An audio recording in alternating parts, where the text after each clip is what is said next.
que puede fortalecer algunos aspectos, pero no es que hasta ahora, por primera vez en el 2021, en marzo, el ministerio va a reconocer que hay una población con trastorno del espectro del autismo en los servicios educativos.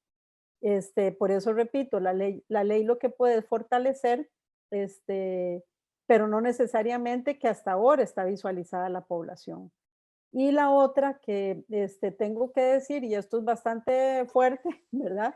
En el sentido que una de las dificultades que les hemos encontrado a las últimas leyes que involucran a la población con discapacidad es que así, digamos, quienes propician las leyes en el que son los diputados en el Congreso Nacional, esos mismos diputados son los que hacen las restricciones presupuestarias. Entonces, digamos, para nosotros como ministerio también termina siendo un juego un poco macabro, ¿verdad? Porque por un lado aprueban una ley que tiene la mayor dificultad que yo le sigo encontrando a la ley y se la encontré desde el principio, es que no definió ningún contenido específico para la ley, ¿verdad? O sea, no dio la apertura de decir, bueno, va a recibir más presupuesto o hay un presupuesto específico.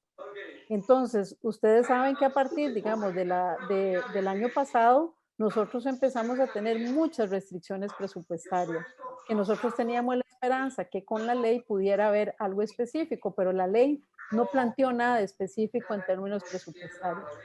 Y cuando hablamos de servicios nuevos, ¿verdad? Eso pasa por un tema presupuestario. No quiero con esto decir que no se va a hacer nada de la ley, jamás, ¿verdad? Pero sí es una enorme piedra, ¿verdad? Una enorme barrera, porque mucho de lo que nosotros teníamos como la expectativa que íbamos a poder lograr ahora a través de la ley no quedó establecido. Y eso sí creo yo que es una importante inconsistencia de la ley y una barrera importante. No obstante, la ley está y las leyes se hicieron para cumplirlas, ¿verdad? Entonces, tenemos que ser muy, muy Claro, casi la estratégicos, llamo a ella. ¿verdad? Le hago la Muy, muy videollamada estratégicos principal en para el... poder hacer el Y sí, si cumplimiento usted quiere, yo con lo lo puedo que hay acompañar, y no hay con lo que ningún problema. tenemos. Vieran que hay como varios micrófonos abiertos todavía. Entonces, muy importante, ¿verdad? Esto lo quiero aclarar, ¿verdad? Porque puede ser que la expectativa es que el año entrante vamos a tener miles de servicios nuevos porque está la ley de autismo. O sea, la ley no nos dio esa potestad, pero sí una responsabilidad y esa responsabilidad hay que cumplir. Entonces, el otro aspecto que creo que es importante de aclarar es que habla de servicios educativos, ¿verdad? Y es en el plano educativo, eso sí, cuáles son lo que nos corresponde y lo que es posible establecer en términos de sistemas alternativos de comunicación, de recursos didácticos, de recursos tecnológicos, ¿verdad? Y la otra que creo que habla de ajustes razonables, que eso es muy importante y eso está establecido en la convención y en la ley 8661 que está bajo la cual, ¿verdad? Hemos venido trabajando. Y habla también de apoyos educativos y terapéuticos. Esos todavía no, habría que tal vez en la reglamentación de la ley podría ser como más claro a qué se refiere con servicios terapéuticos. Voy a referirme a dos cosas aquí importantísimas, ¿verdad? Por eso les digo que, digamos, la ley no puede tampoco despreciar el recorrido andado y lo que se ha logrado, porque lo que viene en la ley es a fortalecer también lo existente.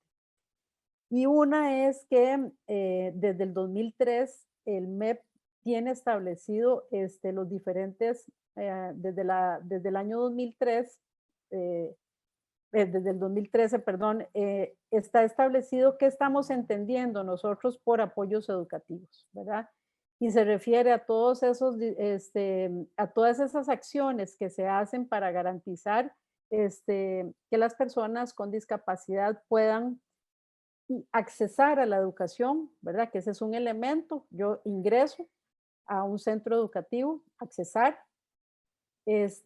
participar, porque no es estar solo en el espacio educativo, es que yo debo participar activamente porque además me estoy preparando para la vida, ¿verdad? Para una interacción en la vida, en mi vida como niño, como niña, como joven, como adolescente y como adulto, interactuar con el mundo en una forma también independiente. Y entonces también esos apoyos educativos me tienen que llevar a accesar, a participar, pero a aprender también. Y eso creo que es un reto en el que todavía hay que trabajar muchísimo, ¿verdad? Porque una de las situaciones que a veces pasan en los sistemas educativos es las bajas expectativas que hay en lo educativo hacia la población con discapacidad en general. Y tal vez el reto mayor lo representan en este momento la población con trastorno del espectro del autismo, porque tal vez es una de las poblaciones, bueno, que no solo hay un aumento exponencial en el número de personas, sino también donde menos información había, no solo en los procesos de formación docente en general, a veces para los propios docentes de educación especial, ¿verdad? O a veces la formación se quedó en aspectos que ya están superados, ¿verdad?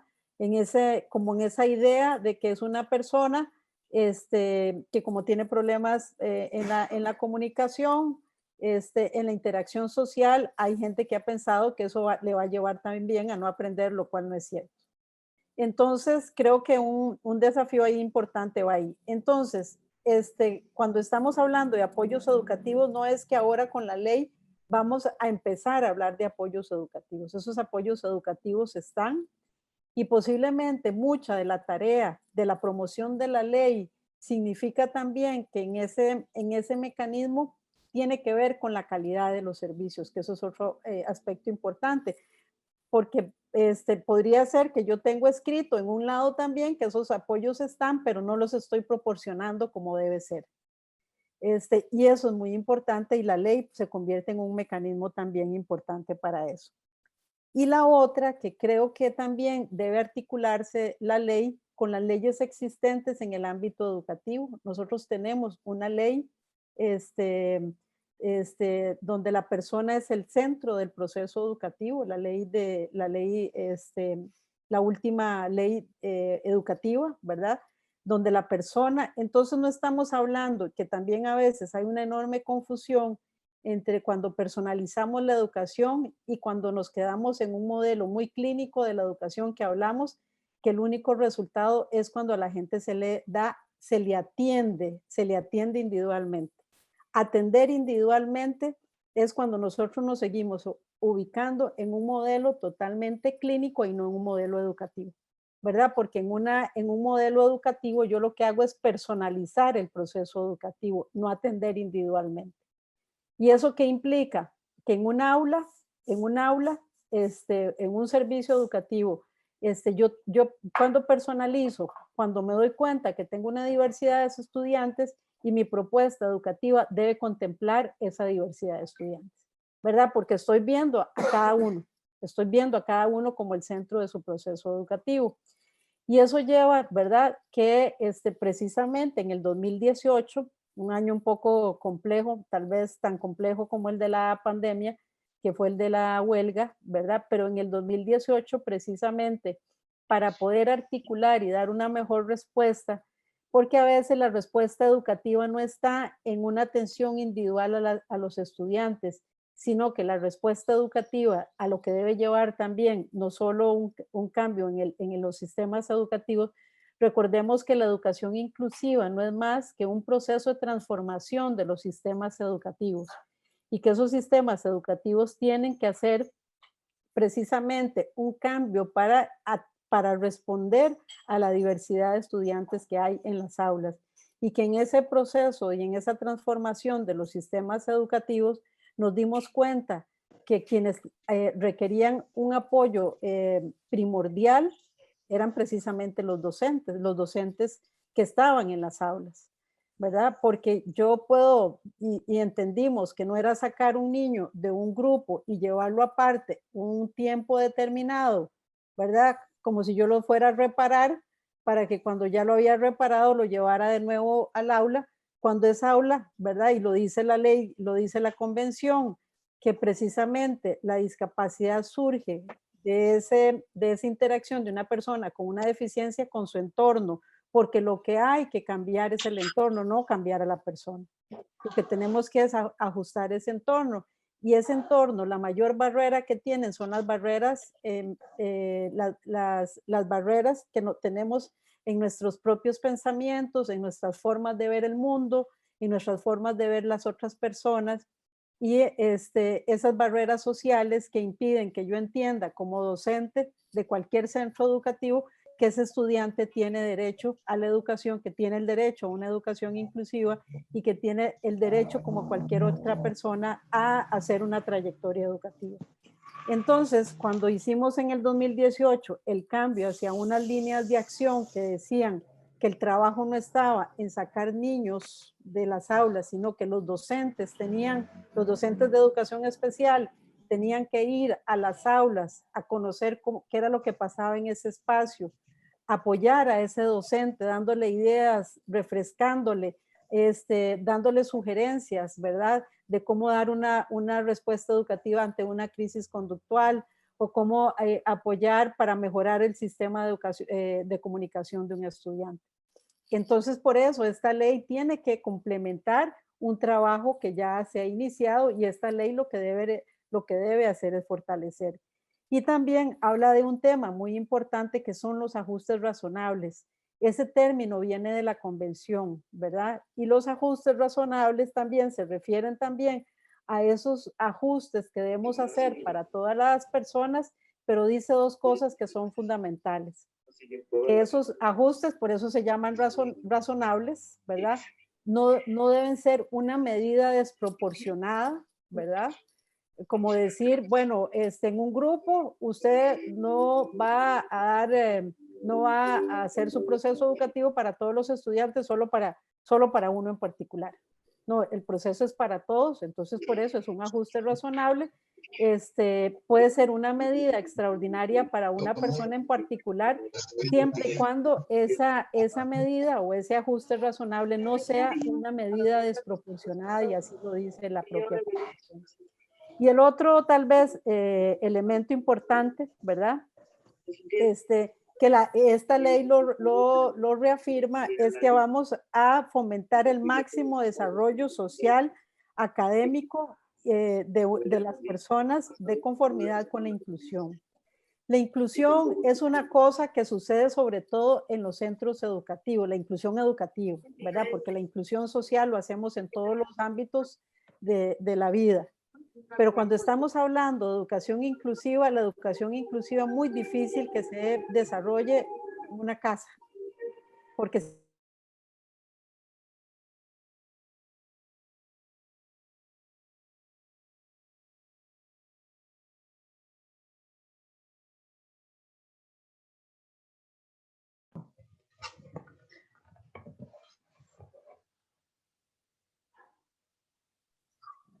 Doña Hola, Gilda, disculpe, tita, se le silenció. disculpe. Tita, disculpe que la interrumpamos. Es que dejamos de escucharla. Ok, ahora sí.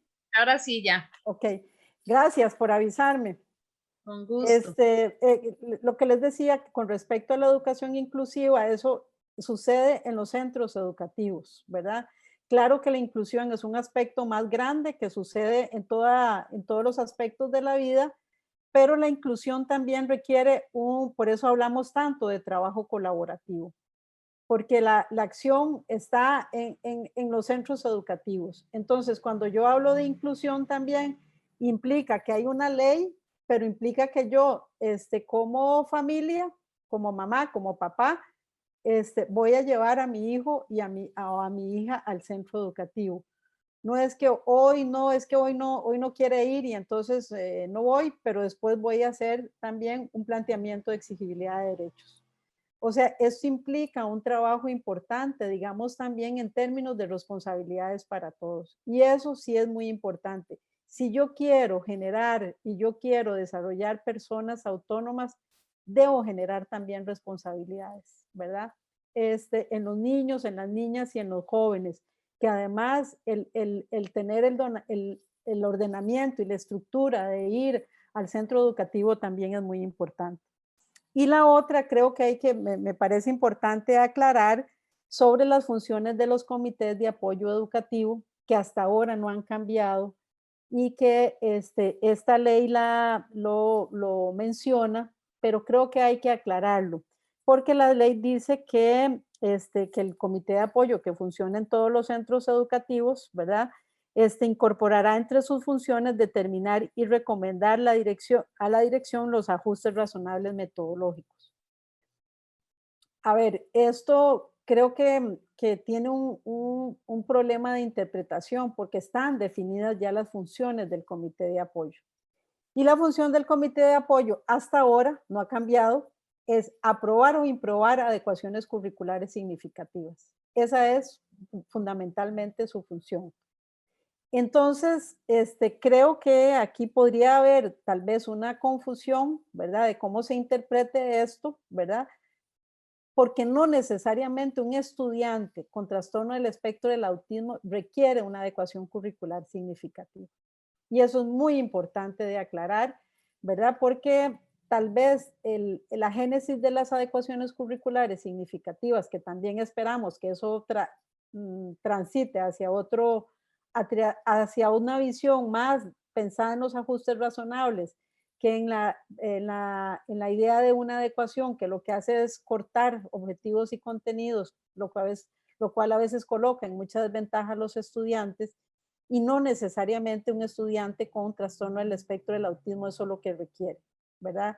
Entonces ahí creo que habría que tener cuidado de cómo se interpreta, ¿verdad? Porque lo que sí hay, ¿verdad? Hay una responsabilidad que es ineludible, ya lo estableció también la ley 7600, y lo determinó también la convención, es que hay una responsabilidad del administrador o la administradora del centro educativo para el funcionamiento, y claro que el comité de apoyo puede colaborar en todo el tema de apoyos.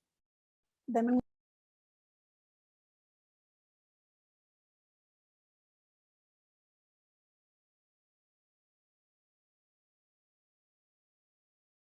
Entonces, creo que en ese sentido habría que tener también cuidado, ¿verdad? De cómo se puede interpretar. Y la otra, que es muy importante y creo que en eso retomo el papel también de las organizaciones en la incidencia que hay sobre la formación docente. Y creo que en eso sí hay que trabajar muchísimo. Tengo que recordar que el MEP no hace formación docente. El MEP recibe a personas que han hecho ya un proceso de formación en una universidad. El servicio civil lo que hace es un proceso de selección y reclutamiento, y que la selección y el reclutamiento se hace con base en atestados académicos, títulos, ¿verdad?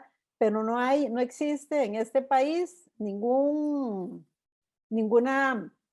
entidad, porque el servicio civil está creado por ley, así está establecido, que haga un escaneo previo y diga, usted es sensible hacia la población, usted tiene conciencia hacia la población, eso no existe, ¿verdad? Lo único que determina es que la gente tenga el título, ¿verdad? Eso sigue siendo una debilidad, creo que no solo para este país, sino para cualquier país, ¿verdad? Porque no pasa solo para la población con autismo. La semana pasada participé en un webinario sobre pedagogía hospitalaria que hicimos con varios países, y hay mucha insistencia que hay que tener como una condición particular para trabajar en pedagogía hospitalaria. Yo creo que sí, pero es que esa condición hay que tenerla para trabajar en educación en general. En cualquier espacio educativo en el que usted esté, debe tener exactamente el mismo compromiso, si es en pedagogía hospitalaria, si es con adolescentes, si es en atención temprana, si es en una escuela de primero y segundo ciclo, si usted está en un colegio, la responsabilidad y el compromiso es el mismo, ¿verdad? Es un asunto de conciencia, ¿verdad? Sobre la responsabilidad que usted tiene al formar. Entonces, pero sí creo que hay que hacer mucho trabajo también, porque lo que no se vale es que con el trabajo que se ha venido haciendo desde los años 80 con la educación inclusiva a estas alturas, alguien que es docente diga que nunca ha oído hablar de estos temas o que nunca nadie le dijo que cuando iba a llegar a la escuela iba a tener estudiantes con diferentes condiciones, ¿verdad? Porque también lo que sí hemos visto es que la condición no solo es por discapacidad, la gente es discriminada en el ámbito educativo por razones muy diversas. La discapacidad es una y tal vez una de las más fuertes, ¿verdad? El último informe el último informe de monitoreo en el mundo, ¿verdad? Que se presentó el año pasado y que el tema del 2020 fue educación e inclusión y que además se presentó este año uno para América Latina, sigue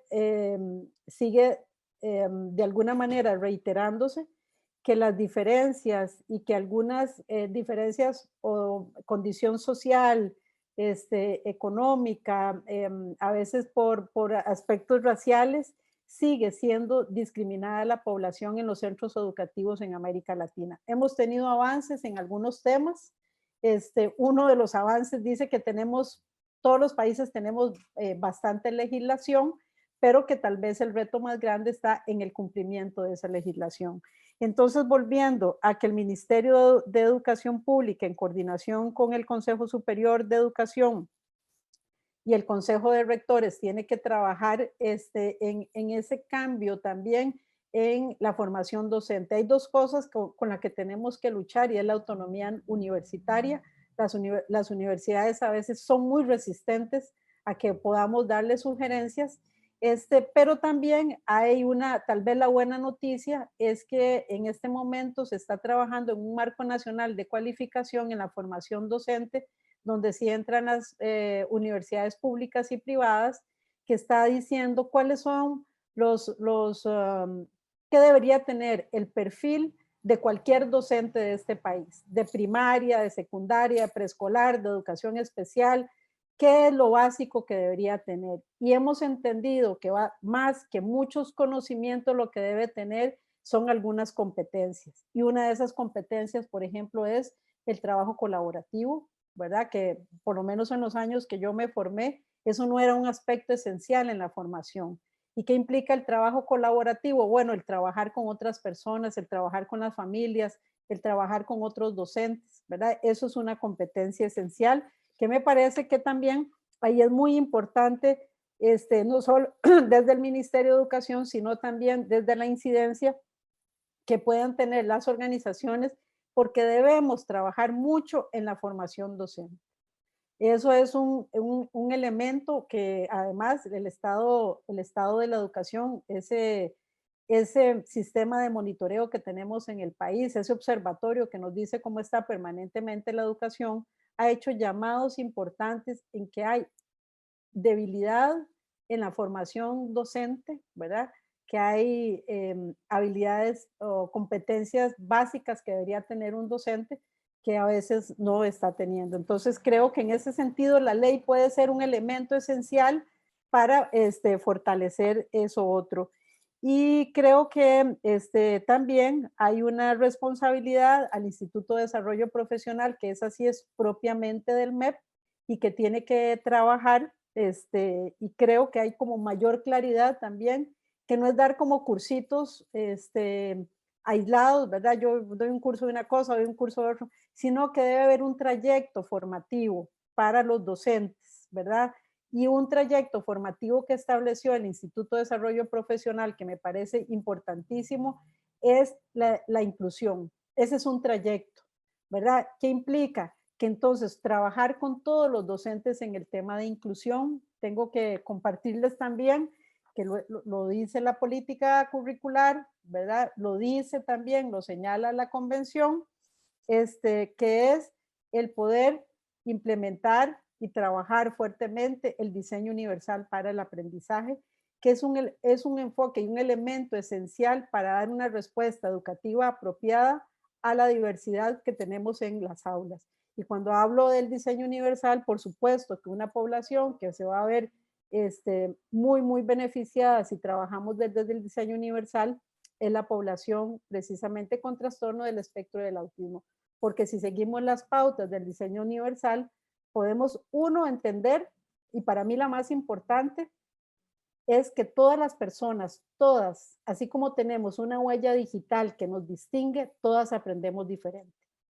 Y eso creo que es muy importante porque a veces tenemos la pretensión de meter a las poblaciones en cajones y decir, bueno, todas las personas con síndrome de Down aprenden de esta manera, todas las personas con autismo aprenden de esta manera. Y eso no es cierto. Todas las personas aprendemos de forma diferente y ocupamos emocionarnos para aprender. Y eso es un elemento, ¿verdad?, importantísimo cuando hablamos de diseño universal para el aprendizaje. Pero también nos está diciendo que hay diferentes formas para representar lo que yo he aprendido. Hay personas que no son verbales, no pueden expresar verbalmente lo que saben, pero sabemos que ahí adentro hay mucha información y lo que tenemos que buscar también son formas para saber qué esa persona está diciendo. Y otro elemento que yo pienso que tenemos también a favor y que hay que fortalecer, ¿verdad? Que lo mencionaba el otro día, es a través de a través precisamente de los docentes de apoyo educativo, en la implementación de los planes de apoyo conductual positivo. Eso es esencial para lograr precisamente esa participación y ese aprendizaje en la población con trastorno del espectro del autismo. Y lo explicaba el otro día y vino a raíz de una pregunta que me hizo a mí una docente que me dijo, ¿y cuándo termino el plan de apoyo conductual? El plan de apoyo conductual no se termina nunca, es un estilo de vida, es una forma de vida, ¿verdad? Entonces, lo que yo voy a estar es constantemente ajustando ese plan de apoyo conductual, pero es algo que me va a acompañar siempre. ¿Y qué me va a dar ese plan de apoyo? La posibilidad de una interacción, de una participación social, ¿verdad? Y la posibilidad también de adquirir nuevos aprendizajes, porque voy a tener mejor disposición para el aprendizaje. Pero es una tarea permanente. Y el otro, entonces, uno dice, bueno, ¿cuáles son los recursos con los que contamos, que hay que fortalecer y mejorar? Bueno, tenemos docentes de apoyo, tenemos unos apoyos que están establecidos, tenemos la posibilidad, que tal vez de la región es el único país que todavía tiene la posibilidad de de ofrecer en forma gratuita productos de apoyo o ayudas técnicas a través de programas de equidad y de la ley 8283, ¿verdad? Por supuesto, nunca todo es suficiente, pero tenemos ese recurso que si lo maximizamos podemos hacer un buen uso de ello. Y también tenemos lo que les decía del plan de apoyo conductual y posiblemente muy pronto, ¿verdad? Como un aspecto que también hemos considerado que puede ayudar a fortalecer y creo que ahora con la ley es una guía de orientaciones básicas para apoyar a estudiantes en situaciones de crisis conductuales para que cada centro educativo pueda elaborar un procedimiento. Ya está muy avanzado y creo que pronto puede salir.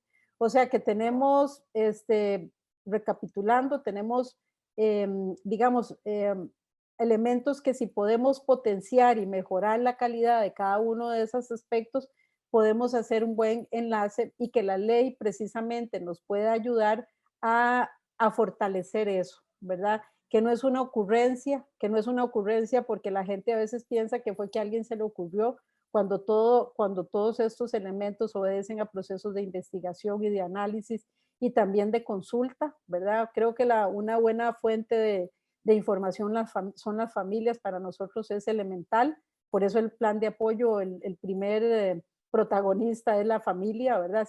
Si una familia no participa en un plan de apoyo, no hay plan de apoyo conductual. Y la otra es cómo fortalecer también precisamente estos elementos que tenemos. Entonces, yo pienso que si hacemos un recuento de lo que hay, ¿verdad? Que nunca es suficiente, porque a veces tal vez lo que tenemos, lo que sí es que hay potenciarlo y mejorarlo, ¿verdad? En términos de la calidad. Y el otro es esa tarea, y creo que ahí, pensando en lo que conversábamos antes de iniciar este encuentro, es que ahí sí debería haber como una unión de las organizaciones para hacer campañas de promoción de la ley. ¿Cómo se puede hacer una campaña de promoción de la ley? ¿Qué requiere? Bueno, no sé, desde radio, televisión. Ahora hay otras formas que es a través de la lectura fácil, tenemos las redes sociales, a veces no es poner toda la ley, ¿verdad? Sino aspectos esenciales de la ley, pero creo que recapitulando, sí es muy importante que la gente conozca la ley, porque ¿cuál es el asunto? Si la ley la conocen solo las familias, ¿verdad? Cuando llegan a la escuela o llegan al centro educativo y nadie conoce la ley, ahí lo que puede haber más bien es de alguna manera una, no un conflicto, pero sí una dificultad en la comunicación porque uno está hablando de una cosa y otro está hablando de otra. Y el otro elemento que sigo pensando que es esencial, ¿verdad? Porque, como les decía, la ley tiene que cambiar una cosa más compleja que es la cultura que tenemos en el país sobre cómo vemos, por ejemplo, a las personas con autismo.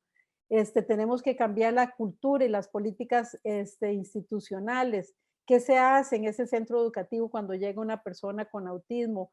Hay un proceso de acogida a esa persona o más bien todo el mundo se corre porque piensan que no les corresponde, que eso no es con ellos, ¿verdad?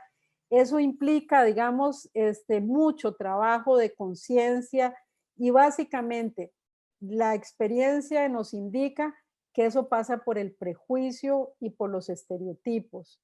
Hay ideas preconcebidas sobre las personas con trastorno del espectro del autismo. Cuando la gente hace chistes desagradables, y ya lo hemos visto, incluso políticos que lo han dicho abiertamente, ¿verdad? Cuando hacen alguna alusión a la población con autismo, eso hay que combatirlo.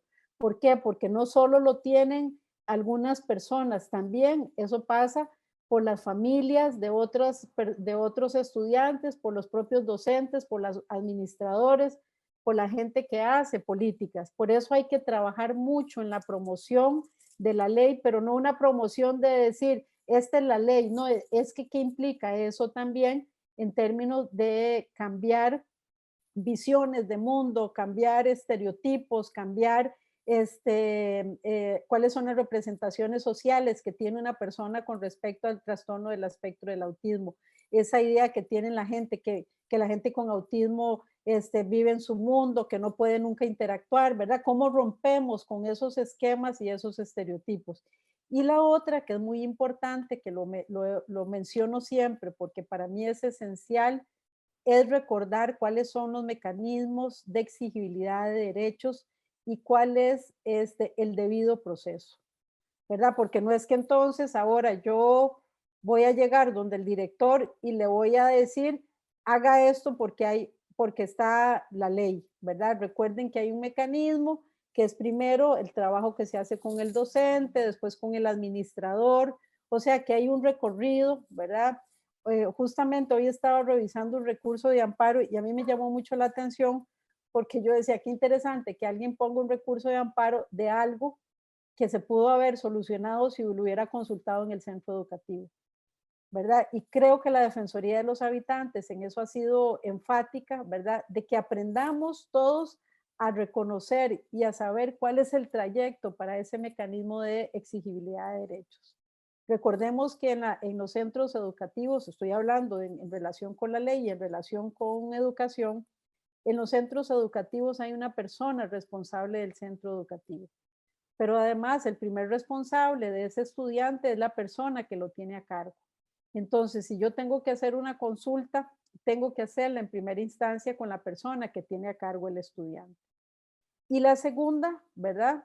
Que también siempre se los comento, es que ojalá documenten cómo hacen esa consulta. Entonces, creo que tenemos que ver la ley como una oportunidad, ¿verdad? Siempre la legislación nos puede abrir puertas, pero creo que como no tenemos todavía reglamentada la ley, y bueno, hay muchas leyes en este país que nunca se reglamentaron, y que la ley entre en vigencia a partir de su publicación en la Gaceta, creo que yo les invito, ¿verdad?, a que podamos todos conocer la ley, todos los pormenores de la ley, pero sobre todo a promocionarla, a hacerla de conocimiento en la sociedad costarricense y a darla a conocer también en los diferentes ámbitos, ¿verdad? Porque aquí hay responsabilidades no solo para el MEP, también para el INA, porque recuerden, para las universidades, porque el trayecto educativo no termina, no culmina necesariamente en la secundaria, sino hay que continuarlo en otros espacios, ¿verdad? Formativos, como uno de esos puede ser el INA o puede ser en las universidades. Entonces creo que la articulación también debe continuar y sí creo y les invito como organizaciones que ustedes han tenido un papel crucial, ¿verdad? Así como lograron la ley, ¿verdad? Sé que hubo mucha incidencia de parte de las organizaciones para que la ley se lograra. Creo que ahora hay otra parte porque no es que la ley se aprobó y nos cruzamos de brazos a que las cosas pasen porque la ley está. No, o sea, la ley es un instrumento, ¿verdad? Es un instrumento que nos puede ayudar, pero eso no se hace solo. Requiere de incidencia, requiere de información, requiere de promoción, y así lo dice también en los fines de la ley, esa promoción importante para que la mayor cantidad de personas pueda conocerla. Cuando yo sigo, digamos, porque las políticas públicas como una ley, ¿verdad? Incluso hay países donde se hace una evaluación posterior, se hace una promoción. Nosotros no tenemos mucho esa cultura, sino que la ley se da y ya, ¿verdad?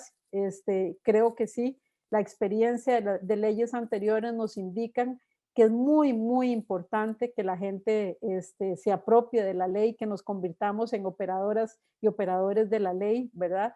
En el sentido de reconocerla y además muy difícil de verla en forma aislada porque tiene que estar articulada también con, con, con otros, con otras leyes que conforman un marco jurídico que nos da una mejor plataforma para un enfoque de derechos y para una educación inclusiva.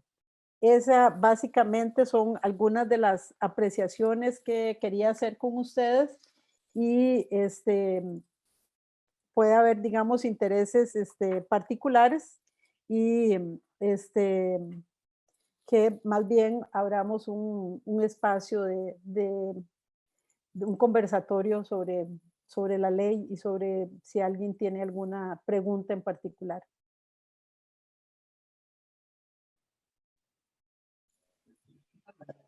Si gustan, aquí tengo unas cuantas preguntas, doña Hilda.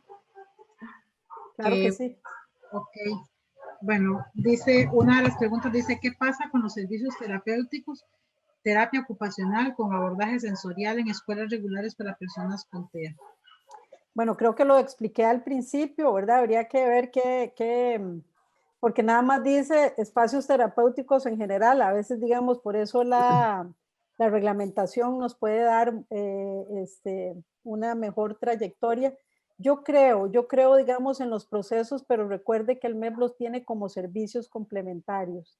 Y aunque creo que son importantes, a ver, lo que voy a decir, lo voy a decir con mucho cuidado, ¿verdad? Porque ya nos ha pasado en otros procesos. Una, que hay procesos que la gente los concibe, ¿verdad? Que nosotros no podemos dar procesos terapéuticos clínicos, ¿verdad? Porque eso no es una competencia del MEP. Por eso lo vemos como servicios complementarios. Y voy a contar tal vez un poco la experiencia de lo que nos pasó con terapia física, ¿verdad? Que la gente pensó que nosotros íbamos a hacer lo que hacía el CENARE. Y en el campo educativo nosotros no podemos no damos tratamiento. ¿Por qué? Porque para hacer un proceso terapéutico, por ejemplo, de terapia física, se requiere una habilitación y esa habilitación quien la da es salud y la da para las clínicas, no para los centros educativos.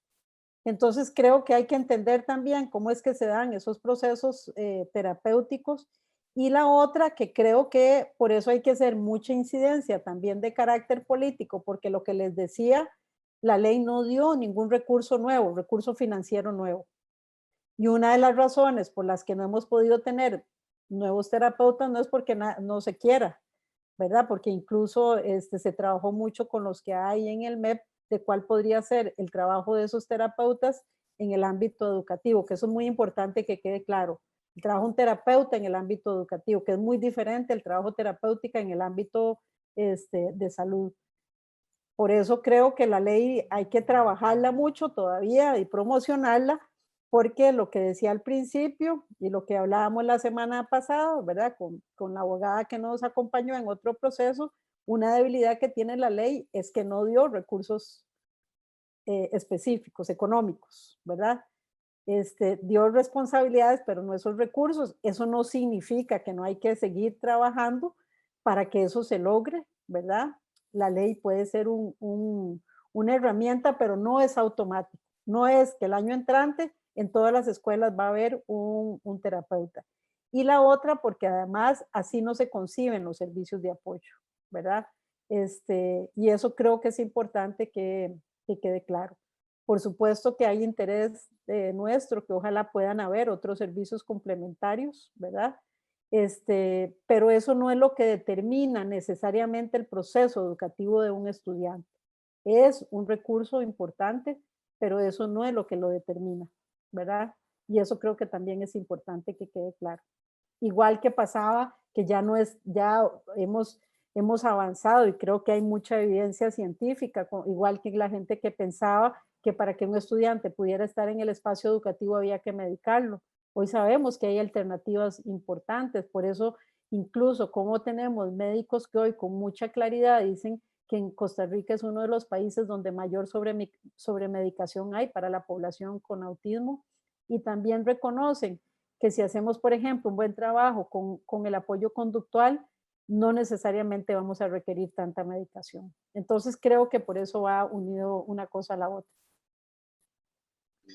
Doña Gilda, otra preguntita, dice, excluye la parte, bueno, no es más que todo un comentario, excluye la parte emocional cuando es tan importante para su desarrollo, empatía, la empatía es clave, tal y como lo menciona.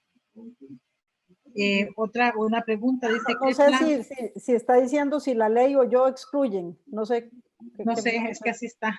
Ok, si quieren aclararlo, no hay problema. Ok, la siguiente dice, ¿qué plan? Fui yo la que lo comenté. Ok, si quiere lo explica entonces. Ok, vamos a ver. Es que eran varios comentarios de acuerdo a cómo ella iba conversando. Que parte de lo que mucho de lo que ella hizo un énfasis en la charla, que es súper importante, es que la parte, o sea, sin emoción no hay aprendizaje. Creo que es un factor clave que ella nos ratificó, y eso es exactamente la parte cuando caemos otra vez en otro de los temas importantes que ella mencionó, de las adecuaciones.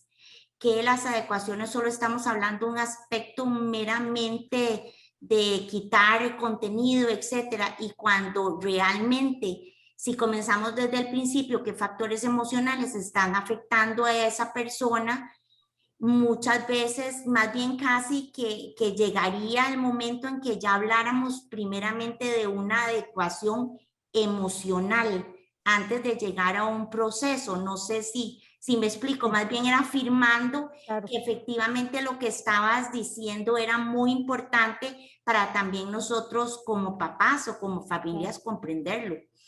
Voy a referirme a eso rápidamente.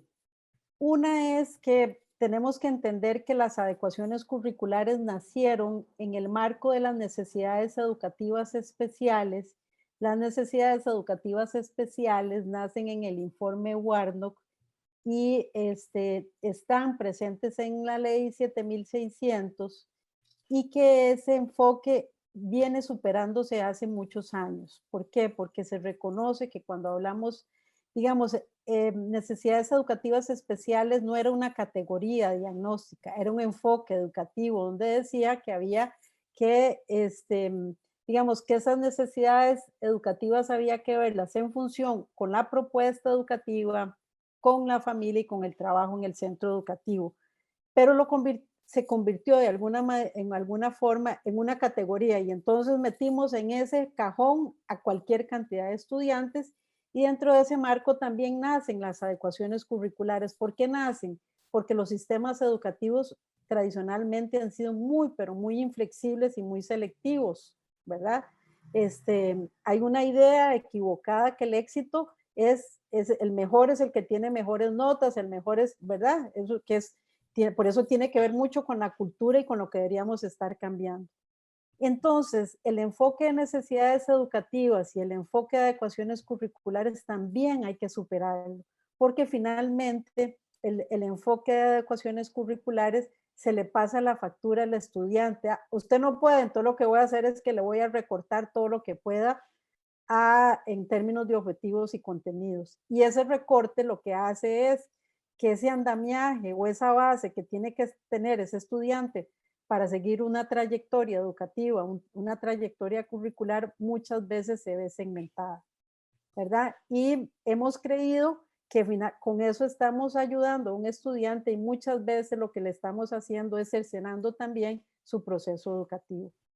Ahora, por eso digo, uno no puede ver con ira, dice alguien, el pasado, porque eso respondió a un enfoque que cuando llegaron fueron una tabla de salvación importantísimo para un sistema educativo que hasta ese momento, antes de la llegada de la ley, había sido tan inflexible. Y vean cómo es de interesante que la gente dice, bueno, y hay estudios que este es el país del mundo que tiene más adecuaciones curriculares, porque cualquier ajuste que hiciéramos, darle una hora más de tiempo, si alguien es más lento, ¿qué requiere? Por sentido común, de más tiempo, ¿verdad? Pero entonces eso ya era una adecuación curricular. Entonces todo lo convertimos en adecuaciones curriculares. Hoy hay mucho mayor claridad con eso que usted decía, que si por ejemplo implementamos el diseño universal, porque sabemos que todas las personas aprenden diferente y lo primero que hay que enganchar a un estudiante es emocionándolo, ¿verdad? Posiblemente, si ustedes esto que yo estoy hablando no les interesa mucho, les gusta, apagan el micrófono y apagan la cámara y ya, ¿verdad? Cuando un estudiante está en un aula y lo que está pasando ahí, no hay manera que lo enganche, que lo interese, que lo emocione, ¿verdad? Y posiblemente, Ay, qué pena. O apagarían el micrófono, no hay manera que comprendamos. Es que hay un micrófono abierto. Ajá. Entonces hay Sí, mucho. no, yo me refiero a la señora que tenía que escuchar, es que verás que no le podía comprender. Ok.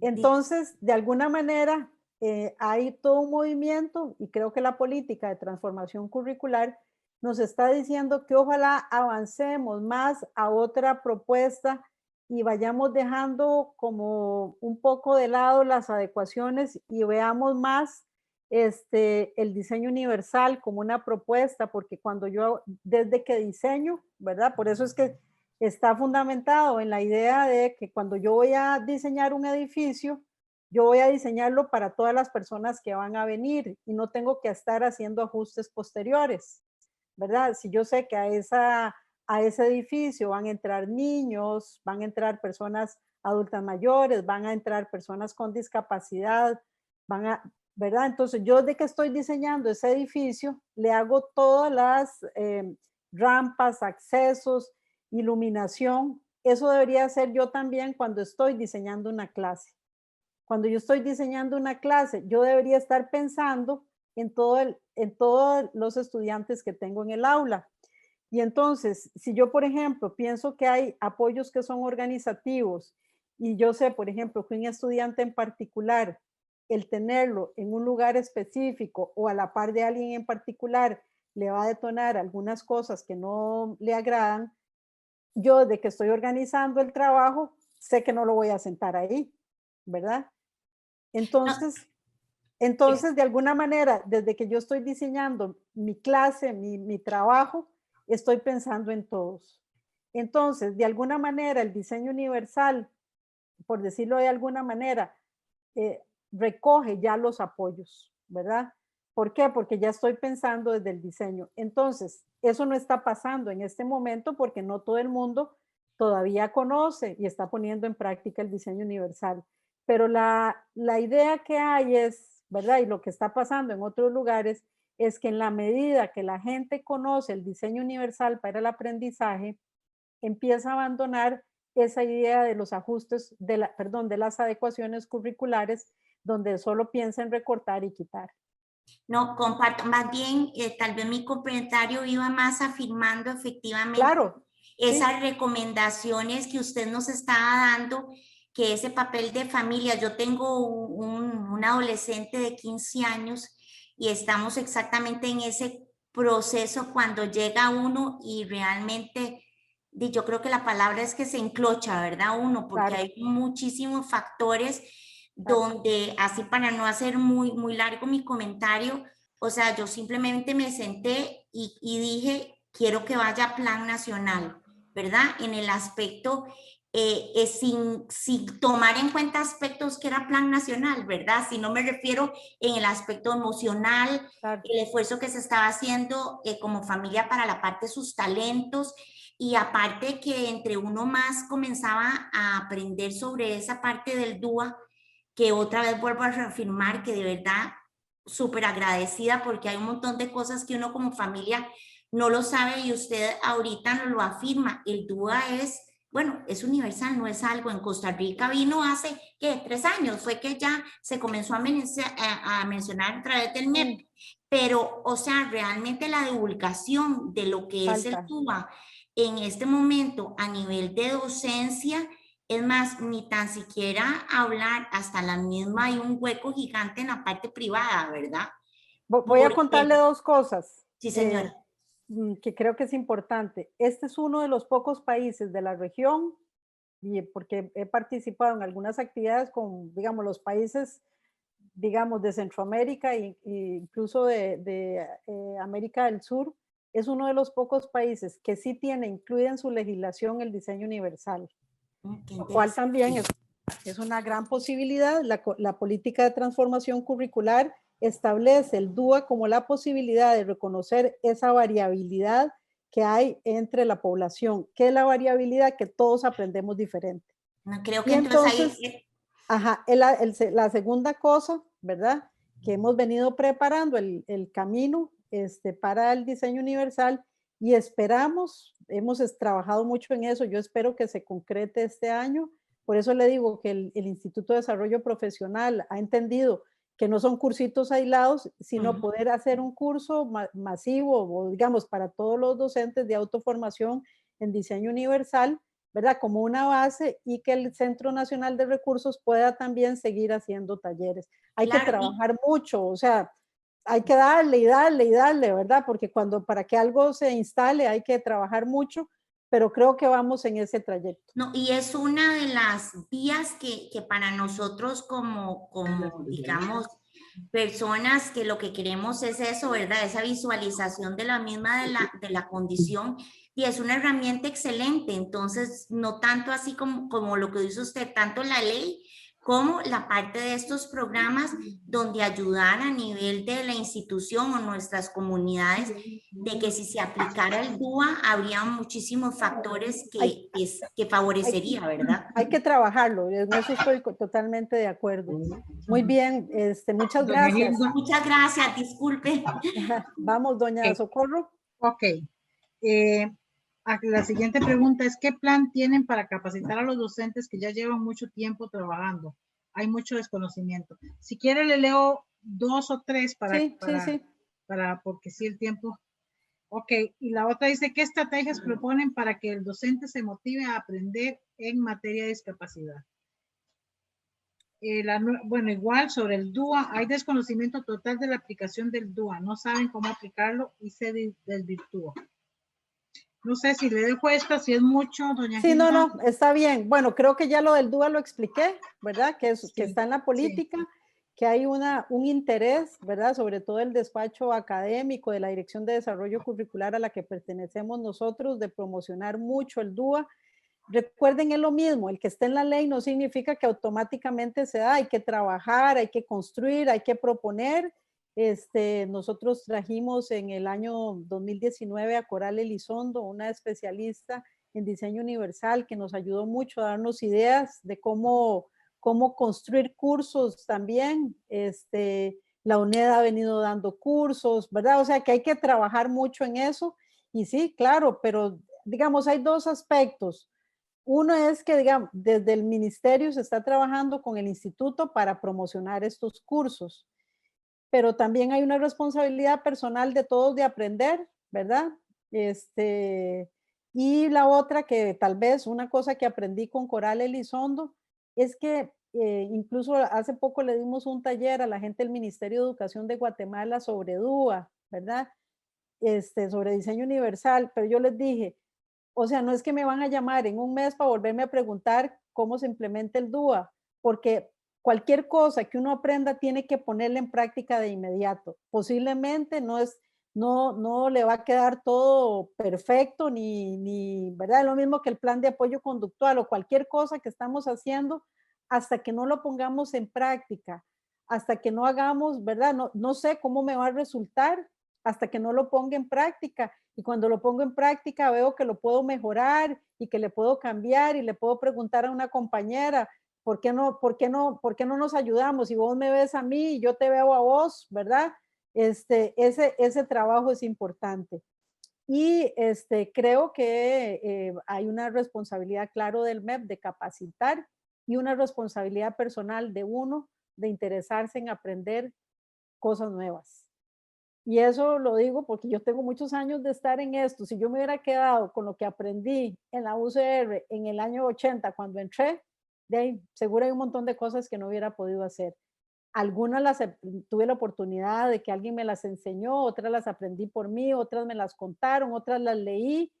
Y tal vez nunca en la vida, yo cuando recuerdo que todo lo que aprendí, cuando estudiamos en la U en esos años, ni siquiera habían libros en la biblioteca porque no llegaban libros, digamos, actualizados. Lo más que nos llegaban eran unos folletos que ni siquiera eran fotocopiados. Yo creo que era con stencil todavía. Yo seguro ustedes, hay gente que ni sabe qué es un stencil, ¿verdad? Pero ahora hay cualquier cantidad de información disponible, ¿verdad? De verdad que ahora si uno no quiere aprender porque no le da la gana, porque hay de todo, ¿verdad? Pero claro, también hay una responsabilidad de hacer ese proceso, digamos, de actualización, ¿verdad? Porque los trayectos formativos de un docente, básicamente lo que se hace es actualizarlo, ¿verdad? Porque él tiene una formación de base que tiene que ayudarle, ya lo dije antes, esa formación hay que mejorarla. Pero de verdad que si ustedes tienen la oportunidad de trabajar entre ustedes, de comentar entre ustedes sobre todos estos temas, yo digo que en la medida que todos hablemos de algo, empieza a instalarse en la cultura de los centros educativos, en la cultura también de las familias. Entonces, sí, creo que yo participé una vez en un congreso y una cosa que me llamó poderosamente la atención, un señor que vino experto en algún tema ahí, no sé, porque hay gente que dice que uno no, o sea, que el problema es cuando pensamos que otro es el experto, sino que todos debemos aprender de todo, porque si siempre estamos esperando que el experto sea otro, no nos animamos. Pero él decía que en el tema de la educación inclusiva, hay un 20% de gente que usted no la tiene que convencer de nada. O sea, se ha movido, ha buscado, se ha capacitado, o sea, le interesa. Hay un 60% que usted tiene que ayudarle a informarse, a capacitarse, a aprender, a motivarla, a incentivarla, y hay un 20% que uno nunca lo logra, ¿verdad? Entonces digo yo, bueno, ¿para qué a veces cuesta un poco desgastarse en ese 20 que no lo logra, pero si tenemos un 60 que sí y un 20 que ya lo logró, tenemos una mayoría que está dispuesta a aprender, a hacer cambios, a emocionarse, a motivarse, a ser parte del proceso. Y eso implica también un trabajo colaborativo, ¿verdad? Creo que nunca en los años que yo tengo también de estar en esto, nunca quedó tan claro, a pesar de que habíamos trabajado la guía de trabajo con familias, venimos hablando de trabajo colaborativo, nunca habíamos conocido tanto las familias como en esta pandemia. Nunca habíamos podido entrar a los hogares y tener una interacción con las familias como ahora.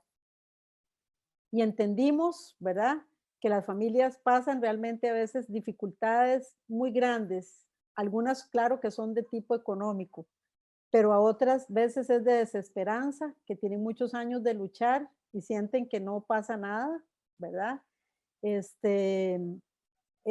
Conocimos también los esfuerzos que hacen y sobre todo aprendimos mucho porque quien más conoce a sus hijos e hijas son las familias y esa oportunidad no la podemos desaprovechar. Ellos nos tienen que dar información.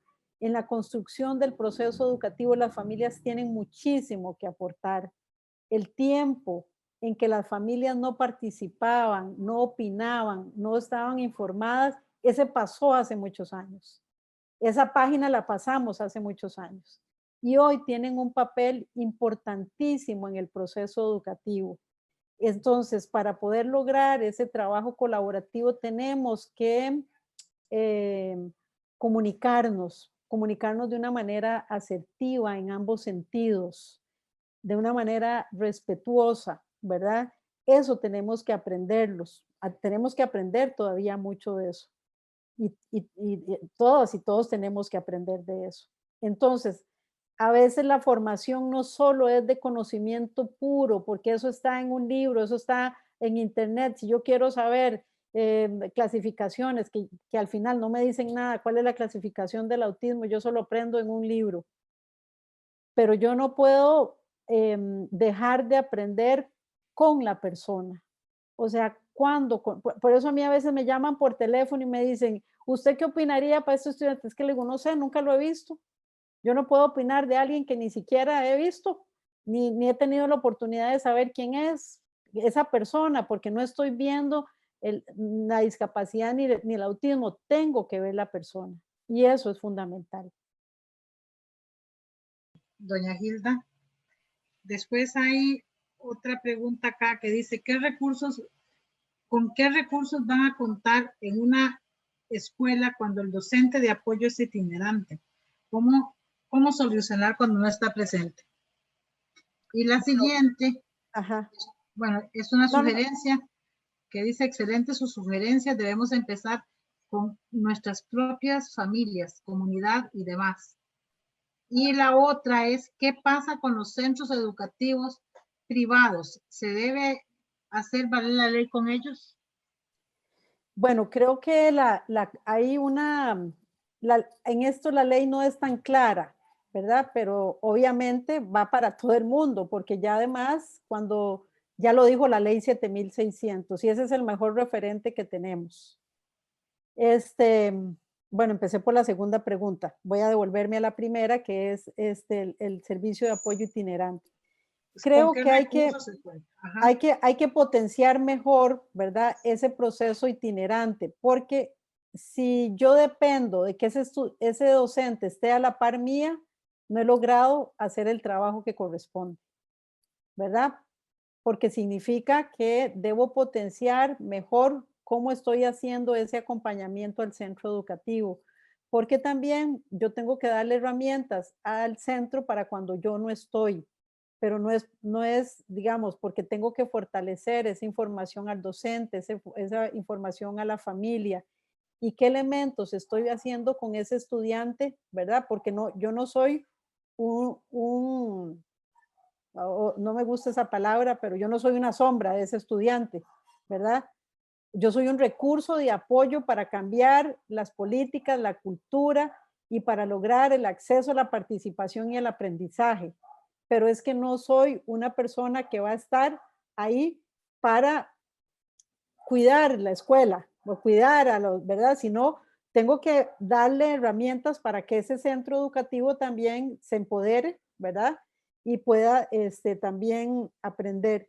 Y creo que ese recurso hay que potenciarlo.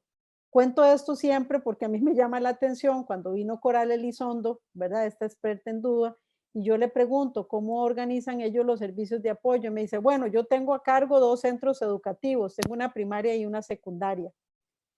Ella sola, una primaria y una secundaria. Creo que entre los 2 tenía como 400 estudiantes. Pero nosotros seguimos muy apegados a un modelo rehabilitador de 1 a 1. Nosotros consideramos que todo es exitoso si estamos 1 a 1. Y eso no funciona así, ¿verdad? Por eso creemos que un centro educativo es exitoso si tiene muchos docentes de apoyo, no es en la cantidad, es en la forma que yo establezco el apoyo. Y eso creo que lo aprendí mucho también cuando vino Delfín Montero, con el que trabajamos mucho sobre habilidades adaptativas. A mí me llamaba mucho la atención, ¿verdad? Cuando ellos dicen que hay una persona porque lo que hace es orientar procesos, ayudar a ese proceso de reflexión de cómo podemos hacer las cosas diferentes. Entonces creo que nada de esto es simple, ni lo estoy minimizando, ¿verdad? Porque todo el trabajo en educación tiene sus complejidades, ¿verdad? Pero creo que, o sea, este país tiene recursos que lo que tiene que hacer es optimizarlos y darles un mejor uso, ¿verdad?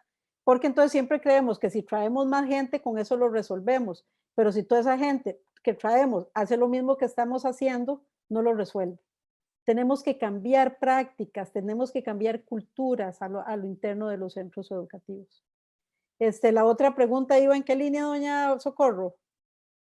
Ok, la otra pregunta es, ¿qué pasa con los centros educativos? Privados. Privados. ¿Se debe hacer valer la ley con ellos? Claro. Dos cosas también creo que son importantes. Y una que ese es un tip, ese es un consejito que les doy, ¿verdad? Para la gente que está con centros privados. Los centros privados lo que tienen es un servicio que brindan a partir de un pago que se hace, ¿verdad? Entonces, yo cuando voy a negociar ese servicio que me van a dar, yo tengo que tener muy claro qué es lo que me ofrecen y qué comprometo yo cuando voy a brindar ese servicio. Hay centros privados que hacen firmar a las familias contratos. Yo les digo, vean la letra menuda, porque a veces en ese contrato, al final, en letra muy pequeña, pequeña, dice, aplican restricciones, ¿verdad? Y no lo leímos, ¿verdad? Y entonces después vienen y dicen, no, es que nosotros en esta escuela no hacemos esto, no, es que nosotros no hacemos ajustes, es que usted no leyó en el contrato que yo les expliqué que no. Eso creo que tiene que quedar muy claro. Y hay jurisprudencia de la sala también que señala, porque hay gente que quiere tener, digamos, en un centro privado, pero que el MEP le dé los apoyos. Y la sala en eso ha sido clara, ¿verdad? O sea, los centros privados tienen la responsabilidad de ofrecer los apoyos. Y eso creo que está en la capacidad de la negociación que se hace previamente en el proceso de matrícula. Ambas, bueno, por supuesto yo voy a apostar por la educación pública porque es una educación gratuita, ¿verdad? Y creo firmemente en la educación pública, pero entiendo que también hay gente que apuesta por la educación privada, que también es un derecho apostar por esa educación privada, pero tiene que haber una negociación clara desde el principio. ¿Qué es lo que me van a dar? ¿Qué es lo que me ofrecen? ¿Y qué estoy yo convencido de que voy a recibir? ¿Verdad? Y que no, las reglas del juego no me las cambien en el camino. Eso creo que es muy importante, ¿verdad? Porque creo que también en un mecanismo de exigibilidad de derechos aplica para la educación pública y la educación privada. Ambas tienen ventajas y tienen desventajas, ¿verdad? Yo no podría decir que en este momento una cumple con todo y la otra no, porque tienen cada una sus particularidades, ¿verdad? Y tienen ventajas y desventajas. ¿Qué deberíamos apostar por una educación de calidad en cualquiera de las dos? Doña Hilda, la otra es, dice, buenas noches, soy estudiante de la UNED y como usuaria del sistema he identificado cómo las estrategias de evaluación son estandarizadas y poco incluidas, que incluso han perjudicado mis notas por el método de evaluación, cuando domino perfectamente bien los contenidos y los objetivos. Y es bastante frustrante. ¿Qué me aconsejan? Bueno, yo creo que es que a veces hemos entendido mal la evaluación y solo estamos hablando de medición, porque la evaluación es un proceso mucho más integral, ¿verdad? Entonces, pienso que ahí lo que hay es medición pura y no un proceso de evaluación. Y por eso también tengo que insistir a que a veces decimos que la evaluación es muy rígida, pero a veces no es tanto la evaluación como nosotros, ¿verdad? por ejemplo, se ha dicho en forma reiterada que, no necesariamente yo evalúo solo exclusivamente con una prueba. Tenemos otras formas para evaluar, ¿verdad? En el trabajo cotidiano, otras formas, pero a veces, tal vez en los procesos de formación hemos creído que a través de una prueba escrita con ciertas características es la única manera de evaluar. Yo pienso que ahí hay que hacer un proceso, porque yo no puedo decirle, en el caso de la universidad, no le puedo decir a la universidad qué parámetros puede usar para evaluar, pero yo sí creo creo mucho y más a nivel universitario en los procesos de coevaluación, ¿verdad? Yo hace mucho tiempo, no, por el trabajo en el MEP, que me absorbe mucho tiempo, no puedo dar clases en universidades, pero yo sí recuerdo que trabajábamos mucho desde la coevaluación, ¿verdad? La autoevaluación también, ¿verdad? Porque yo también tengo que evaluarme si yo he estado, digamos, cumpliendo también con los objetivos que el mismo curso ha impuesto o ha definido. Y hay otras formas también de saber que la gente tiene las habilidades o el conocimiento y no solo desde una forma de evaluar. Y por eso yo espero que a lo mejor va a llegar algo mejor, pero en este momento pienso que el DUA también está incursionando en el ámbito universitario también con fuerza, porque se ha visto que también es una potente herramienta en el ámbito universitario, ¿verdad? Porque no es que cuando llegamos a la universidad cambiamos la forma de aprender, es que también hay formas diferentes de aprender cuando estemos en el nivel universitario.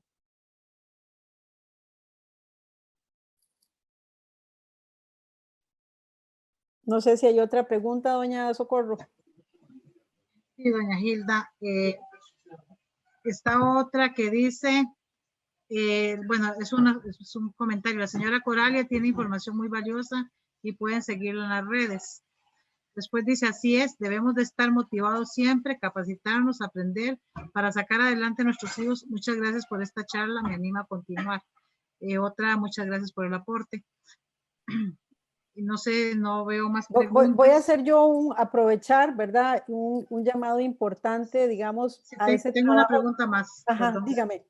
Sí, dígame. la pregunta dice, quiero saber por qué si Isabela ha tenido la terapia de lenguaje recomendada por el médico, por qué fue diagnosticada desde los 2 años de edad, ahora que la pasamos a una escuela, a una privada, de inmediato suspendieron el servicio que ha venido teniendo desde pequeña, sin estar en el sistema educativo formal. Es que, bueno, eso es lo que estoy diciendo.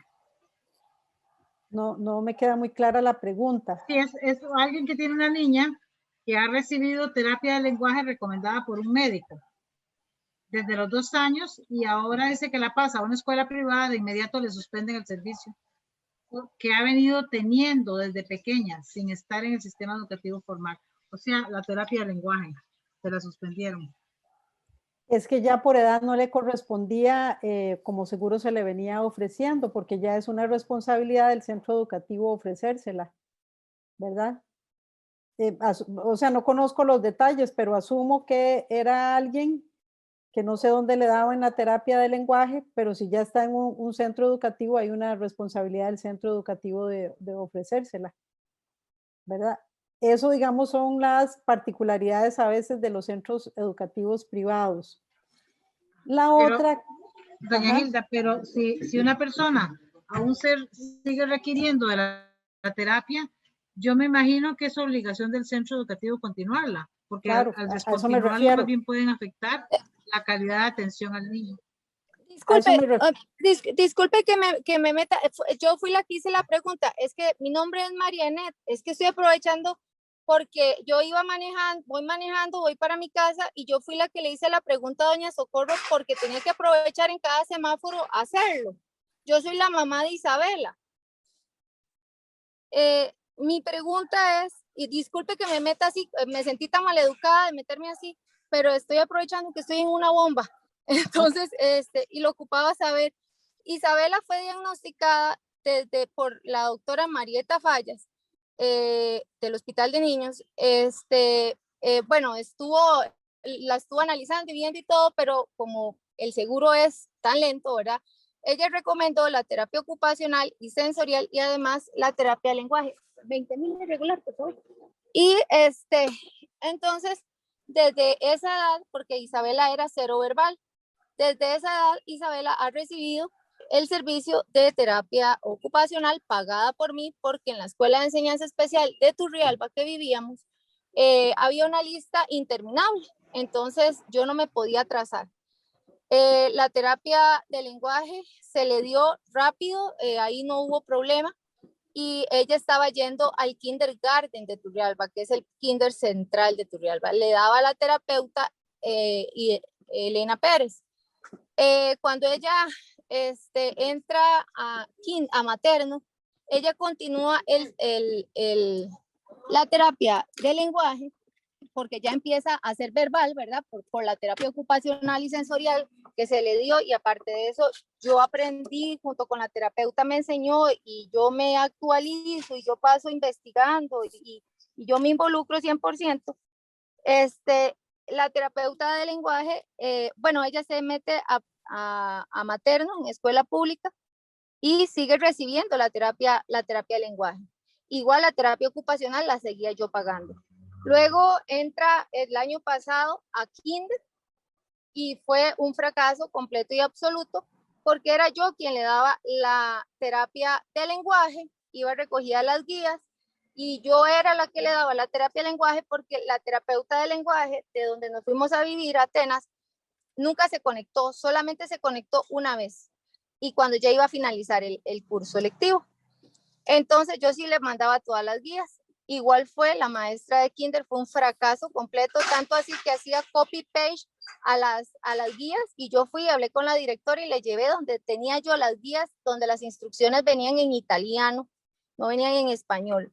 Entonces de ahí tomamos, mi familia es un gran apoyo para mí, tomamos la decisión de que en Isabela se ha invertido mucha plata, mucho tiempo, se ha invertido mucho en ella, para poder hacer de ella una persona independiente. Ella es funcional, ella es autismo y es muy funcional, nivel 2 por el lenguaje.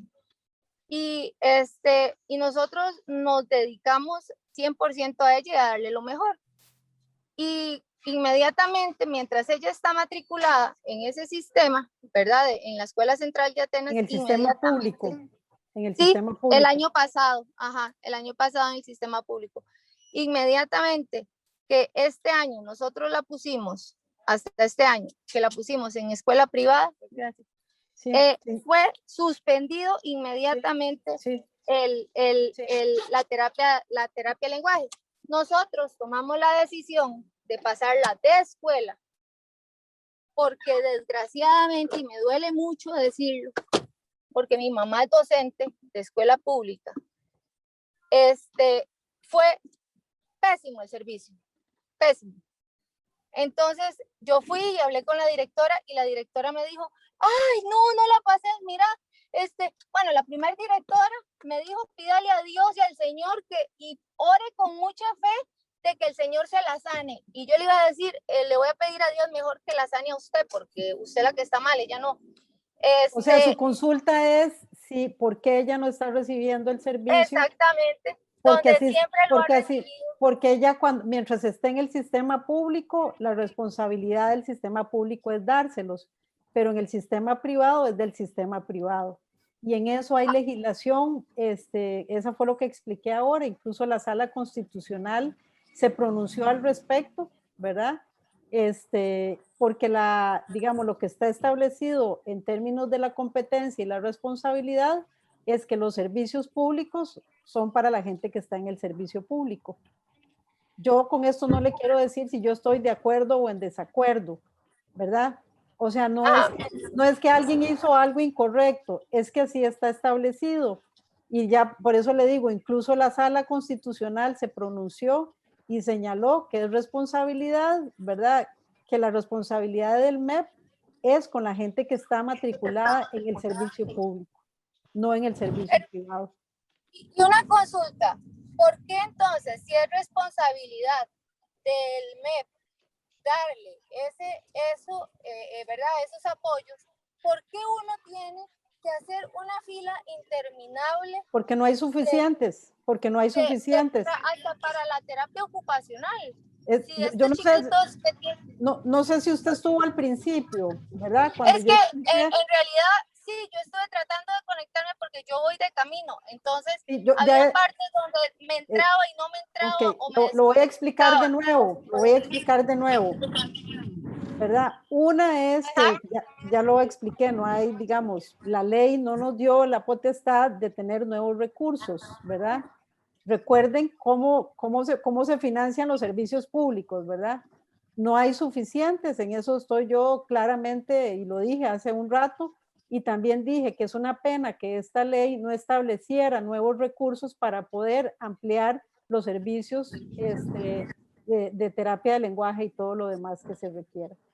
Estoy totalmente de acuerdo con usted, no son suficientes. Sí, está bien, muchas gracias. Buenas noches. Doña Hilda, yo quisiera poder hacer un comentario. Claro, si por usted me supuesto. permite.